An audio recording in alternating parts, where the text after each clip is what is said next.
皆さんごきげんよう、上川薫です。今回取り上げる話題は、トランプ大統領の政策変更、ブレにブレまくっているトランプ関税、またも修正が入りました。今回修正されたのは、相互関税の対象であったスマートフォンや半導体製造装置などが対象外になるというような内容です。トランプ大統領の政策変更、またしても起こった理由を解説しておきましょう。まず第一に、何が関税の対象外になったかから確認しておきます。関税の対象外となったのは、スマートフォン、デスクトップパソコン、ノートパソコン、パソコンの部品類、記憶媒体であるメモリや SSD、その他ディスプレイや液晶パネル、半導体製造装置なども関税の対象外としたそうです。まず政治的な側面から解説しておくと、これらの製品などについて最も多く作っているのが中国で、中国からアメリカに対して多く輸出されていました。日経新聞によると、アメリカが中国から輸入している今回の関税対象外だとした品目は、金額にして17兆円規模だったそうです。もちろん中国だけが対象ではなく、半導体製造装置で言えば、日本やオランダなども同様にして関税対象から外れるわけですし、電子機器やパソコン関連の部品などについて言っても、日本や韓国、台湾、様々な国の品目が関税対象外となります。多くの国々で関連産業が対象外になるわけですが、その中でも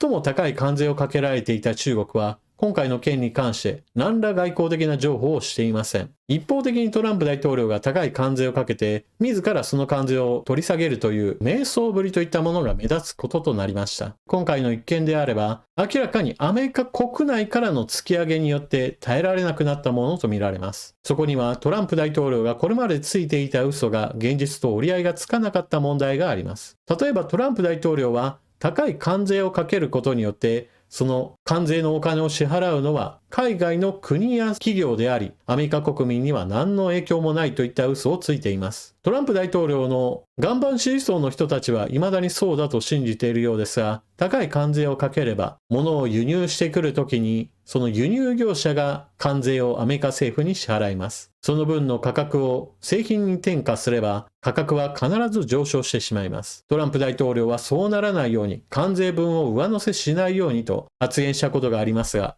そんなことをすれば商売にまともにならないわけですから、価格はどうやっても上昇します。今回の関税対象外となった品目のうち、非常に多くなっているのが、より身近に国民の手に届く製品が多いことです。例えば、Apple の製品で言えばスマートフォン。iPhone は中国で作られ、これまでであれば関税145% の対象となりそうな状態でした。それだけの関税が直接価格に反映されれば、スマートフォン1台30万円以上、40万円、50万円といったものも見えてくることとなります。いくら Apple 信者の人たちでも、日常的に使うスマートフォンがそれだけの価格になると、もはや他のメーカーを考えるのは避けられないこととなっていたはずです。ホワイトハウスの報道官などは、いやいやアップルのスマートフォンはアメリカ国内で作ることができるんだと主張していました。しかし、アップル自身がもしもアメリカ国内で作ろうと思えば、それには非常に長い年月とそして非常に高い価格上昇といったものをアメリカ国民が受け入れる必要があると述べています。例えば、関税によって価格が2倍以上になるといったような話をしましたが、もしもアメリカ国内で作った場合においては2倍では済まない。3倍や4倍といった価格を受け入れる必要があるとしています。こういったアメリカ国内でのインフレ進行といったものは民主党の方から猛反発が出ますし、共和党の支持者であってもトランプ大統領の言っていたような関税をかければアメリカが偉大な国になるといった話はどこ行ってしまったんだといった具合にして、さすがに疑問を持つ人たちも出てきてしまうわけです。アップル以外にもパソコンやパソコン関係や半導体、そしてデータセンター周りなど様々な企業が今回の高関税の悪影響を受けてしまいます。NVIDIA や AMD、デルやヒューレット・パッカードなど名だたる大企業がトランプ関税に対して何とか修正してくれないかと陳情してくれば、この声を抑えるのもちょっと難しかったと考えられます。ましてやスマートフォンの価格が2倍以上になりますよと言われて、それを受け入れるのはなかなか困難なものでしょう。そして一般のお客さんに渡らない商品である半導体製造装置などについて言っても、アメリカにも製造企業があります。ところがそのような企業であったとしても、部品類などについては世界中の国々で生産されたものが集められた上で最終製品になります。それらのパーツ類についての製造も全てアメリカ内に移そうと思えば、それは現実的な話ではありません。多くの時間と費用が必要であり、それまでの間高い関税で商品を作り続ければ、アメリカ企業自身がコスト負担に耐えかねて価格競争力を失ってしまいます。そして今回のように問題がありすぎて関税対象外になるものについてはまだまだあると言われています。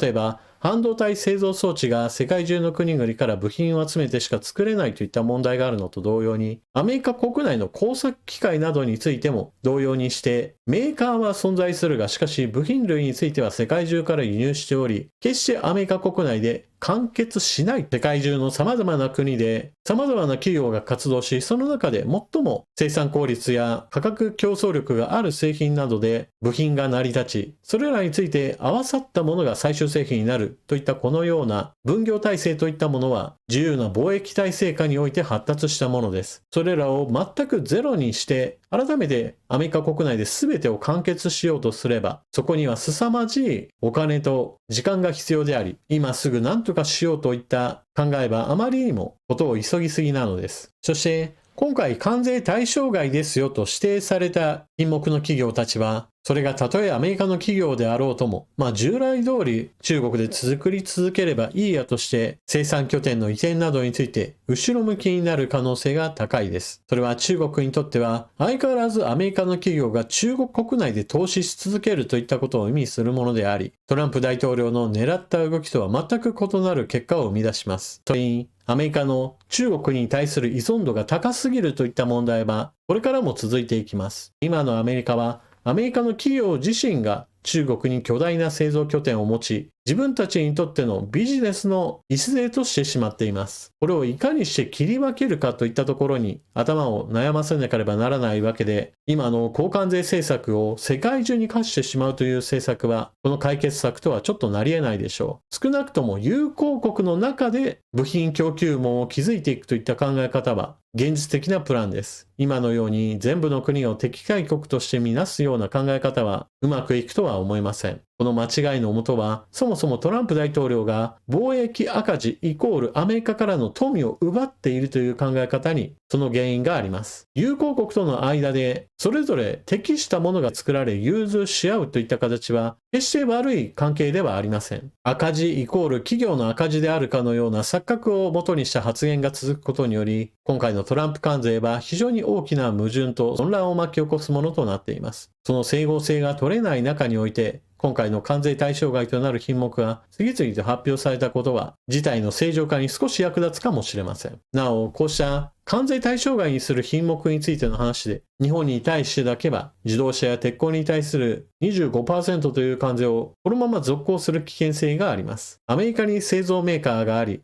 実際に製造拠点もあるからです。そして最後に一つだけ、今回関税対象外となった品目が様々出て、その影響などについて解説してきました。一旦そのことから離れて全体の構図を見直した場合において、まだまだ流れは変わりません。世界中に対して一律の関税をかけていることもそうですし、中国、アメリカ双方に高い関税がかかることも、これまた状況としては変わりません。全体の悪影響について少し小さくはなりますが、まだまだその他、ほとんどの品目などについては高い関税がかけられており、この悪影響はアメリカ、中国だけではなく、それぞれの国の企業と付き合っている周辺国の企業にも悪影響が及んでくることとなります。それは決して世界経済のプラス要因ではありません。全体の構造としてコストアップにつながり、それが消費の後退といったものを引き出すことによって生まれる世界景気の停滞や後退といった懸念は引き続き発生することとなります。というわけで今回の動画はここまで。トランプ大統領の関税政策、また修正が入りました。朝令暮改といった四字熟語が飛び交うような政権運営は、